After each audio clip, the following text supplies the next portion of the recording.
ডাঙ্গাপাড়া সেতু আর বিতর্ক যেন একই ঘরে বাস করে।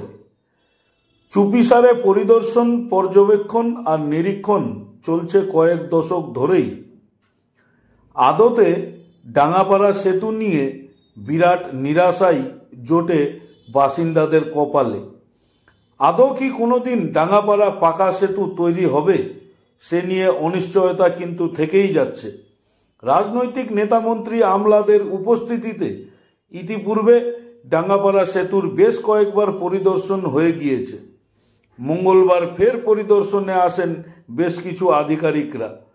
তবে দীর্ঘদিনের আন্দোলনের পর ডাঙ্গাপাড়াবাসী খানিকটা হলেও আনন্দিত। এদিন উত্তরবঙ্গ উন্নয়ন দপ্তরের আধিকারিকেরা ডাঙ্গাপাড়া সেতু ও সংলগ্ন এলাকা পরিদর্শন করেন। আধিকারিকদের মধ্যে উপস্থিত ছিলেন গৌতম ভাদুরী সহ অন্যান্যরা। এই পরিদর্শনের পরেও কি ডাঙ্গাপাড়া পাকা সেতুর কাজ শুরু হবে, সেদিকে তাকিয়েই দুশ্চিন্তা ও অনিশ্চয়তার মধ্যেও ডাঙ্গাপাড়া পাকা সেতু তৈরিতে আশার আলো দেখছেন বাসিন্দারা।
দেখুন, আমিও শুনতে পেলাম, আমাদের এলাকার ওখানে লোক আছে, আমাদের কংগ্রেস পার্টির লোক আছে, ওদের মুখ থেকে আমি শুনতে পেলাম যে সরকারি আধিকারিকরা এখানে আসছিল, আজকে দেখাশোনা করে গেল কীভাবে কোন দিক দিয়ে করা যাবে, এবং ইঞ্জিনিয়ারও আসছিল, আরও একজন কেউ যেন ছিল, আমি নাম জানি না, শুনলাম যে সরকারি অধিকারীরা আসছিল।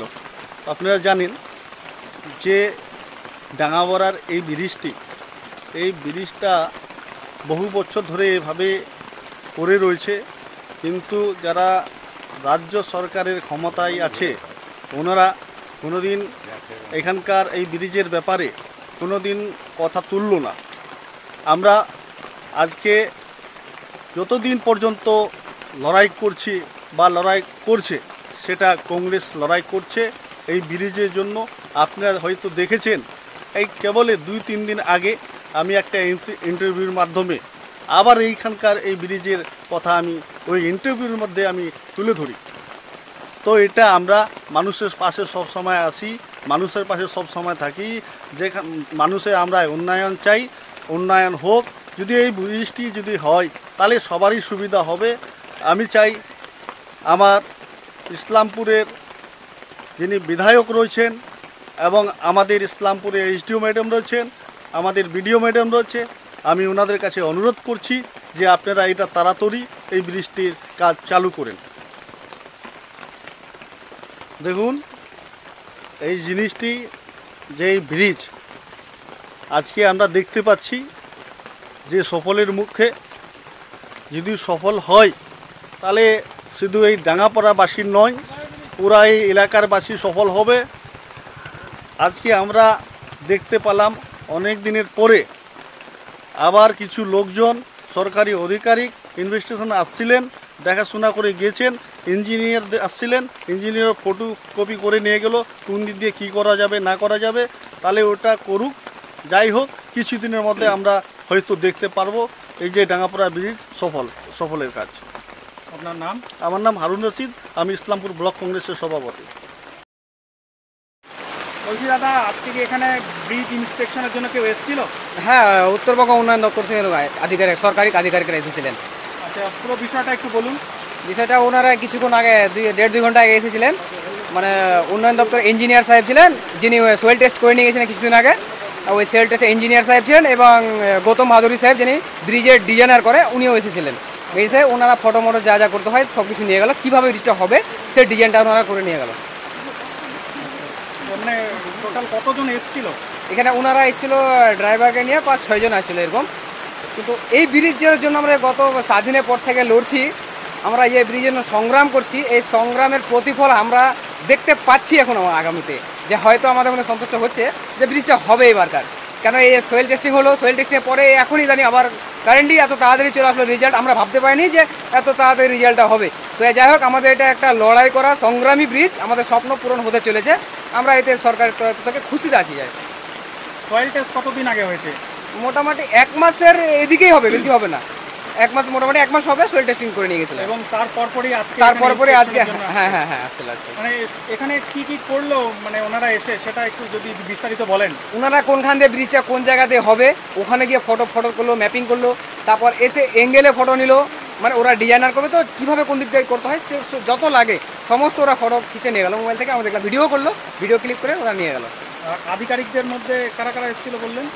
একটা ইঞ্জিনিয়ার সাহেব ছিলেন, ওনাকে চিনি, যিনি সয়েল টেস্টিংয়ের সময় ছিলেন। আর গৌতম ভাদুরী সাহেব ছিলেন ডিজাইনার উনি। আপনার নাম? আমার নাম জাহিদ ইসলাম, কংগ্রেসের কিষাণ প্রেসিডেন্ট ইসলাম ব্লকের। আপনি এখানকার লোকাল বাসিন্দা। কাকা, আপনাদের দীর্ঘদিনের সংগ্রাম এই ডাঙ্গাপাড়া ব্রিজ নিয়ে। কিছুদিন আগেই এই ব্রিজের সয়েল টেস্ট হয়েছে এখানকার, এবং তারপরেই আজ কিন্তু আধিকারিকরা এসেছিলেন, তারা কিন্তু আবার পুনরায় এই জায়গার নিরীক্ষণ করে গেছেন। তো কতটা উৎসাহিত বা কতটা আনন্দিত আপনারা? আমরা তো আনন্দিত যে ব্রিজটা হলে পরে আমাদের জনগণের সুবিধা হয়, আর যাওয়া আসার পারাপারের সুবিধা হয়, ইসলামপুর যাওয়ার সুবিধা, ইসলামপুরের লোকের আসার যাওয়ার সুবিধা। এই জন্য আমরা আন্দোলন করছি। এখন ব্রিজটা হবে কি দিবে কি দিবে না সেটা ওপরওয়ালা। মনে হচ্ছে আমাদের আশা, আন্দোলন করে আসছি, তো এবার তো আশা আছে যে ব্রিজটা হবে। এবং আজকে তো আধিকারিকরা এসেছিল, ওরা তো দেখে শুনে নাপটাপ করে নিয়ে গেল ফটো ক্যামেরা করে। তো ওদের উপরে ভরসা করে আমরা বলছি যে হয়তো হবে, আমাদের সুবিধা হবে সিলটাসটা করার, যাওয়া আসা পারাপারের সুবিধা হবে। এই তো আমাদের দাবি। আপনার নাম? আমার নাম ফারাজ আলী। আপনার বাড়ি কোথায়? এখানেই, এই ডাঙ্গাপাড়া। বলছি ভাই, এই যে ডাঙ্গাপাড়া ব্রিজ, এই ডাঙ্গাপাড়া ব্রিজ নিয়ে তো দীর্ঘদিন ধরে আন্দোলন চলছে। তো তোমাদের কতটা অসুবিধা হতো এই, বা এখনো পর্যন্ত কতটা অসুবিধা হচ্ছে এই ব্রিজের বিষয়ে? অসুবিধা আমাদের এখনও তো হচ্ছে, যেরকম আমরা ইসলামপুর হাই স্কুলে পড়তেছি এখন। তো আমাদের ব্রিজ এখন যে ব্রিজ যখন ভেঙে যায় বাঁশের সাঁকু, তো আমাদেরকে ঘুরে যেতে হয় মাটিকুন্ডা হয়ে যায়। কত কিলোমিটার এটা ডিস্টেন্স? 25 থেকে 26 কিলোমিটার। আর আমাদের যদি এখানে যদি ব্রিজটা হয় তাহলে এখানে আমাদের মাত্র 6 থেকে 7 কিলোমিটারে আমরা চলে যাবো ইসলামপুর হাই স্কুল। এখন বৃষ্টির সময় এখন যদি আবার নদীর সাঁকুটা যদি ভেঙে যায় তো আমরা যেতে পারবো না। কিছুদিন আগেই এখানে উত্তরবঙ্গ উন্নয়ন দপ্তরের মন্ত্রী এসেছিলেন। হ্যাঁ, এসেছিল। তার পাশাপাশি তোমাদের এখানে সয়েল টেস্টও হয়েছে। হ্যাঁ, হয়েছে। এবং আজকে কিন্তু সেই উত্তরবঙ্গ উন্নয়ন দপ্তর থেকেই কিন্তু পুনরায় আবার এখানটায় আধিকারিকরা এসেছিলেন তোমাদের এখানে ব্রিজের ইন্সপেকশনের জন্য। হ্যাঁ। Bureau report, live news. এবার স্পিক তো দেন।